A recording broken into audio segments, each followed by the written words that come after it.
الحمدللہ رب العالمین والعاقبۃ للمتقین والصلاة والسلام علی اشرف الانبیاء والمرسلین نبینا محمد وعلی آلہ وصحبہ اجمعین، اما بعد۔ محترم ناظرین، السلام علیکم ورحمۃ اللہ وبرکاتہ۔ ہمارے ساتھ اسٹوڈیو میں ہیں شیخ رضا اللہ عبدالکریم مدنی حفظہ اللہ۔ شیخ السلام علیکم ورحمۃ اللہ وبرکاتہ۔ السلام ورحمۃ اللہ وبرکاتہ۔ ہم اپنے مہمان شیخ رضا اللہ صاحب سے جاننا چاہیں گے کہ شیخ، سائنسی جو اکتشافات ہیں، جو انکشافات ہیں، ان کی مطابقت کس حد تک قرآن و سنت سے ممکن ہے، اور ہم کہاں تک اپنے قرآن و سنت کو ثابت کرنے کے لیے یا اس کے احکامات کو ہم یہ بتانے کے لیے کہ یہ فرسودہ نہیں ہیں بلکہ یہ جدید دور سے مطابقت رکھتے ہیں، یہ ہر دور کے لیے صحیح ہیں اور ہر زمانے کے اندر چلنے کی صلاحیت ہے، تو کس حد تک شیخ ہم ان سائنسی انکشافات کا یا سائنس کا سہارا لے سکتے ہیں؟ الحمدللہ والصلاۃ والسلام علی رسول اللہ۔ دیکھیے، یہ جو نظریہ ہے کہ سائنس نے کوئی تھیوری پیش کی، لازمی طور پر ہم اسلام کو اس کے مطابق کرنے کی کوشش کریں، یہ خود ایک باطل نظریہ ہے جی، اور اس کی کوئی بنیاد عقلی موجود نہیں ہے۔ سائنسی نظریات تبدیل ہوتے رہتے ہیں۔ ایک نظریہ آیا، کچھ زمانے تک اس نے سارے سماج پر اپنی حکومت قائم رکھی، پھر ایک زمانہ آتا ہے وہ نظریہ باطل ہو جاتا ہے، بالکل ہوتا رہتا ہے، اور اس کو خود سائنسداں رد کر دیتے ہیں۔ فلسفہ یونان اس زمانے کا ترقی یافتہ سائنسی نظریہ اور نظریات، میتھولوجی، یہ سب کچھ تھا۔ کیا ہوا؟ سائنس جدید نے، فلسفہ جدیدہ نے فلسفہ قدیمہ کی دھجیاں بکھیر دی اور اس کو باطل کر دیا۔ ایک زمانے میں ہمارے یہ تعقل پسند حضرات فلسفہ قدیمہ کے نظریات کو ثابت شدہ عقلی منطقی نظریہ مان کر اسلام کی توجیہ و تفسیر اس انداز سے کرتے تھے کہ اس کے عین مطابق ہو جائے۔ آج دیکھیے، اسلام اپنی جگہ پر موجود ہے اور وہ نظریہ کہیں بھی نہیں ہے۔ فلسفہ جدیدہ نے اس کی دھجیاں بکھیر دی ہیں، اس کو ناکارہ، فرسودہ، بیکار، نکما ثابت کر دیا۔ دور جدید میں بھی بہت سارے نظریات ایسے ہیں جو تبدیل کیے گئے اور ان کو خود سائنس نے باطل کر دیا۔ بالکل، انسان بندر کی اولاد ہے، یہ بھی ایک نظریہ ہے سائنس کا، ارتقاء کا نظریہ۔ ڈارون صاحب نے کیا کیا اس میں قلع بازیاں کھائیں اور کس انداز سے اس کو پیش کیا کہ آج سائنس مانتی ہے اس نظریے کو، رد کر چکی ہے۔ اسلام کو ضرورت نہیں ہے وہ سائنس سے سہارا لے، سائنس کو ضرورت ہے اپنے نظریات کو صحیح ثابت کرنے کے لیے کہ وہ احکامات الہیہ سے اپنی مطابقت ثابت کر کے یہ ثابت کرے کہ میرا نظریہ درست ہے۔ سائنس ہے کس چیز کا نام؟ سائنس نام ہے ان معلومات کا، اور تھوڑی سی معلومات جو کائنات کے سلسلے میں ہمیں کسی ذریعے سے پتہ چل گئی ہے، بس اس کے علاوہ اور کسی چیز کا نام سائنس نہیں ہے۔ بنائے کس نے یہ ساری تھیوریاں بنائی کس نے ہیں؟ اللہ رب العالمین۔ اس کے ملنے سے یہ ہوگا، اس کے ملنے سے یہ ہوگا، ایسا کرو گے تو یہ ہو جائے گا، یہ پہلے سے اللہ رب العزت نے، کوئی سائنٹسٹ اس کو نہیں بنا رہے ہیں، بس اس کا انکشاف کر رہے ہیں، اس کا انکشاف کر رہے ہیں۔ یہ چیز مل کر یہ قوت پیدا ہو جاتی ہے، یہ گیس ملیں گے تو ایک نئی گیس پیدا ہو جائے گی۔ جو چیز موجود ہے اسی کے موجود ہے، اس کا راز صرف ان پر منکشف ہوا ہے، اسی کا نام سائنس ہے، اس کے علاوہ کچھ چیز نہیں ہے۔ آج ہمیں معلوم ہوا کہ یہ دو گیسیں ملانے سے یہ تیسری گیس بنتی ہے، کل کو یہ بھی ہو سکتا ہے کہ ایک گیس دو سے ملانے سے تیسری بنی تھی، اس تیسری میں اور اس میں کی ایک گیس کو ملانے سے چار اور گیسیں بن جائیں اور بنتی رہتی ہیں، یہ اسی کا نام سائنس ہے۔ تو نظریات بدلتے رہتے ہیں سائنس کے، اسلام کا نظریہ نہیں بدلتا۔ اسلام نے جو پہلے دن کہا وہ آج بھی جوں کا توں موجود ہے۔ بہت سارے لوگوں نے کہا کہ نیوٹن کے نظریے نے مذہب کی دھجیاں بکھیر دی۔ کون سے مذہب کی دھجیاں بکھیر دی؟ باطل ادیان جو تھے، جو باطل ادیان محرف تھے، شدہ جو تھے، ان کی دھجیاں بکھیر دی۔ جو سورج کی پوجا کرتے تھے، سورج کو دیوتا مانتے تھے، جو چاند کی پوجا کرتے تھے، چاند کو دیوتا مانتے تھے، اس زمین کو، اس آسمان کو اور اس میں بہت سارے دیوی دیوتاؤں کو وہ کار فرما سمجھتے تھے، مخلوقات کو خدا سمجھتے تھے۔ ان نظریوں نے ان کی دھجیاں بکھیر دی. انسان چاند پر پہنچ گیا، صاحب بہت بڑا کارنامہ ہو گیا، اب مذہب کیا کرے گا؟ مذہب کیا کرے گا؟ اسلام کے لیے تو یہ ایک نئی فتح ہوئی. اس نے جو کچھ دعویٰ کیا تھا اس کی تائید ہو گئی، اس کو نقصان کچھ بھی نہیں پہنچا. نقصان تو ان کو پہنچا جو چاند کی عبادت کر کے اس کو معبود مان کر اس کے ارد گرد سینکڑوں کہانیاں بن رہے تھے. وہ سوچیں کہ اب ہمارا کیا ہوگا. اسلام نے تو پہلے دن سے کہا تھا مخلوقان، یہ دو مخلوق ہیں اللہ رب العزت کی. جیسے زمین ایک مخلوق ہے اللہ نے بنائی ہے، چاند بھی ایک مخلوق ہے اللہ نے بنایا ہے، سورج بھی ایک مخلوق ہے اللہ نے بنایا ہے. لا ينکسفان لموت احد ولا لحیات، یہ کسی کی موت سے حیات سے متاثر ہو کر ان کا خسوف و کسوف نہیں ہوتا، چاند گرہن یا سورج گرہن نہیں ہوتا. یہ تو اللہ رب العزت نے ایک ضابطہ متعین کیا ہے. چاند اور سورج کے درمیان اگر زمین آ جائے گی تو گرہن ہوگا، اور چاند اگر آ جائے گا سورج اور زمین کے درمیان میں تو گرہن لگ جائے گا. ایک قاعدہ بنایا اس نے ہے، اس رفتار سے یہ چلے گا اور اتنے دن کے بعد یہ اس مدار پہ پہنچے گا، اور اس مدار پہ پہنچے گا تو اس کی روشنی رکے گی، اور جس کے نتیجے میں گرہن سمجھ میں آئے گا. بنایا تو اللہ رب العزت نے تھا. ایک زمانے طویل کے بعد انسان تجربہ کرتے کرتے کرتے کرتے اس حساب کو پانے میں کامیاب ہو گیا. بس اتنا سا ہوا ہے. فلسفہ قدیمہ والے مذاق کرتے تھے، ہنسی کرتے تھے. جو قرآن شریف میں یہ بیان آتا تھا کہ قیامت کے دن ہم ان کے سامنے ان کا دفتر پیش کریں گے، کتنی نیکیاں کی کتنی برائیاں کی، تو پوچھتے تھے اتنا کاغذ کہاں سے آئے گا؟ پوچھتے تھے یہ فرشتے کون سی روشنائی سے لکھتے ہیں؟ پوچھتے تھے کہ وہ کون سا قلم استعمال کرتے ہیں؟ اور اس کا تو بہت وزن ہو جائے گا، یہ ہوگا وہ ہوگا.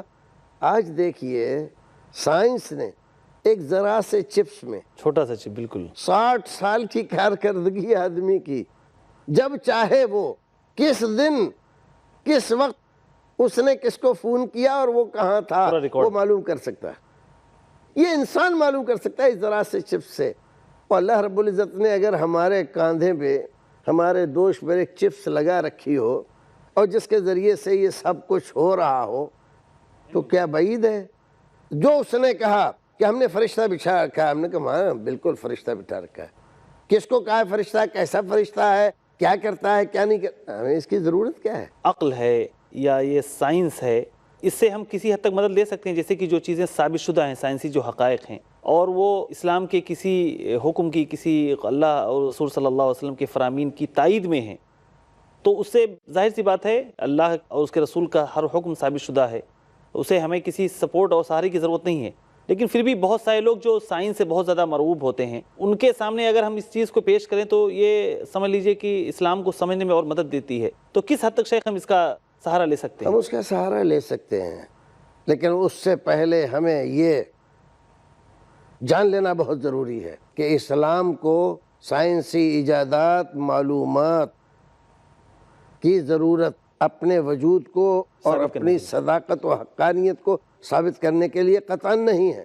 ہاں ہم اس کا سہارا لے کر کسی ایسے نادان کو سمجھا سکتے ہیں جو اسلام کی بات کو نہیں سمجھتا ہے کہ وہ علم بالغیب ہے، اور یہ اس کی نظروں کے سامنے یہ چیزیں ہیں، ان کو وہ سمجھ چکا ہے.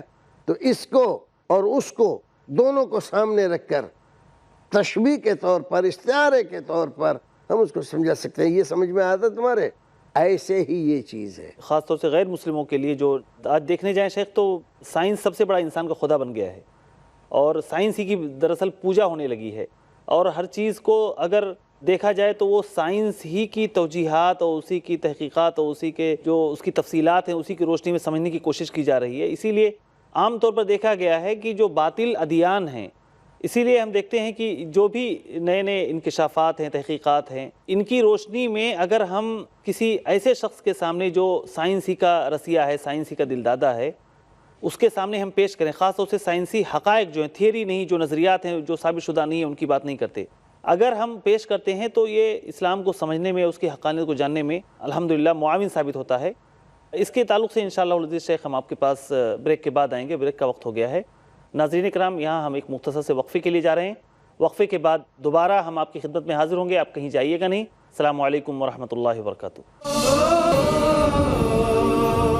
السلام علیکم ورحمۃ اللہ وبرکاتہ. ناظرین کرام، وقفے سے پہلے ہم اپنے شیخ سے جاننے کی کوشش کر رہے تھے کہ خاص طور سے ایسے اذہان جو سائنس سے بہت زیادہ مرعوب ہیں، جو ابھی اسلام میں داخل نہیں ہوئے، اسلام کو جانتے نہیں ہیں، اور وہ دیکھتے ہیں کہ بہت سارے ادیان جو باطل ادیان ہیں وہ سائنس سے ٹکراتے ہیں. ان کے اکثر جو فرامین ہیں وہ سائنس سے پورے طور پر متصادم ہیں. اسی لیے دیکھیں کہ بہت سارے جو پرانے سائنسداں تھے، جیسے گیلیلیو تھا، اس نے جب زمین کے تعلق سے جب نظریہ اس نے اپنا پیش کیا تو سائنس سے کرسچینٹی اتنا زیادہ متصادم ہوئی کہ جو اس وقت چرچ کا جو کلچر تھا وہ لوگ اس کے پیچھے پڑ کے یہاں تک کہ اس کو پھانسی دلوا دی. بہت سارے سائنسداں تھے شیخ، اسی وجہ سے انہیں سخت سزائیں دی گئیں، یہاں تک کہ موت کی سزا بھی انہیں بھگتنی پڑی.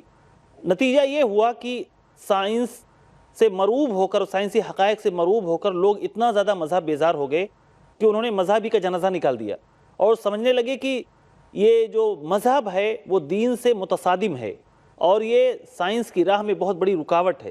لیکن ہمیں آج کے دور میں لوگوں کو یہ بتانے کی ضرورت ہے، خاص طور سے ایسے لوگ جو بہت زیادہ شیخ دین سے بیزار ہیں اور سائنس ہی کو اپنا خدا بنائے ہوئے ہیں. تو ہمیں کوشش یہ کرنا چاہیے کہ ایسے نظریات جو ثابت شدہ ہیں، جو تھیوری کی شکل سے آگے بڑھ کر وہ ثابت شدہ حقائق کی شکل اختیار کر چکے ہیں، ایسی چیزوں کا سہارا لے کر ہم اسلام کے ایسے فرامین کو ان کے سامنے پیش کر سکتے ہیں جو پورے طور پر ان سے مطابقت رکھتے ہیں. تو شیخ کس حد تک ہم اس کو پیش کر سکتے ہیں؟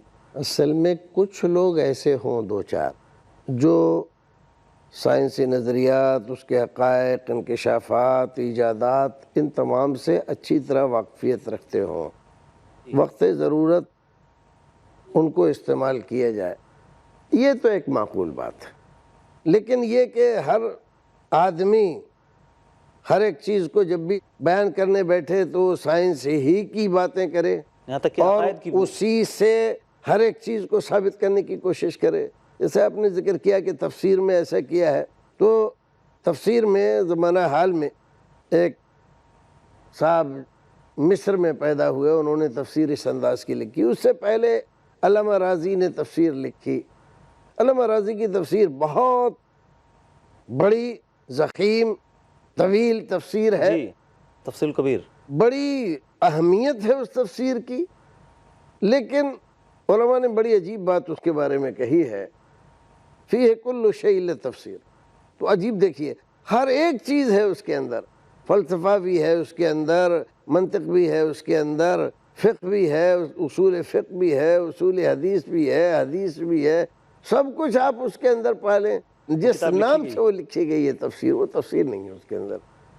تو یہ کیا ہے، بہت سارے لوگ اس طرح سے ہر ایک چیز کو عقلی بنیاد پر ثابت کرنے کا بیڑا اٹھا لیتے ہیں. اس کی قطعاً ضرورت نہیں، یہ مرغوبیت ہی کا ایک دوسرا رخ ہے.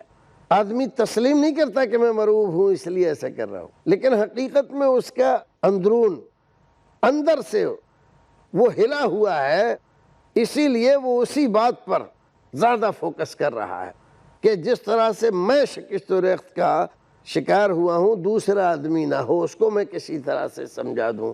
لیکن بھائی جب آپ خود ہی ٹوٹے ہوئے ہو دوسرے کو کیا جوڑو گے؟ بالکل. تو یہ غلط بات ہے، ایسا نہیں ہے. کچھ لوگ ایسے ہوں جو ان چیزوں کو جانتے ہو کہ جب ادھر سے اعتراض آئے تو یہ حضرات اس کا اچھی طرح سے دفاع کر سکیں، اس کی کمزوری دکھا سکیں، اس کی غلطی ثابت کر سکیں. یہ تو ہونا چاہیے. لیکن سارے علماء ہی ان تمام چیزوں کو جان کر جو بھی بات کریں وہ اسی انداز سے کریں، ایسا لگے کوئی سائنسداں بات کر رہا ہے. سائنسداں بات کر رہا ہے، یہ نہیں ہونا چاہیے، غلط بات ہے. ہمارا علم، علم حدیث، علم فقہ، علم تفسیر مستقل بذات علم ہے اور کسی دوسرے کے، خاص طور سے سائنس کے اس طرح سے محتاج نہیں ہے کہ جب تک ان کو سامنے نہ رکھا جائے یہ اپنا وجود ثابت نہ کر سکیں. ایسی کوئی بات نہیں، ان کا وجود اپنے جگہ ثابت ہے، وہ اپنی جگہ مستقل حیثیت رکھتے ہیں. سائنس نے آ کر اس کو مزید اور چمکا تو دیا ہے، اس میں جلا تو پیدا کی ہے، لیکن یہ ہے کہ اس کا وجود ختم تھا، سائنس نے وجود بخشا. شیخ اسی سے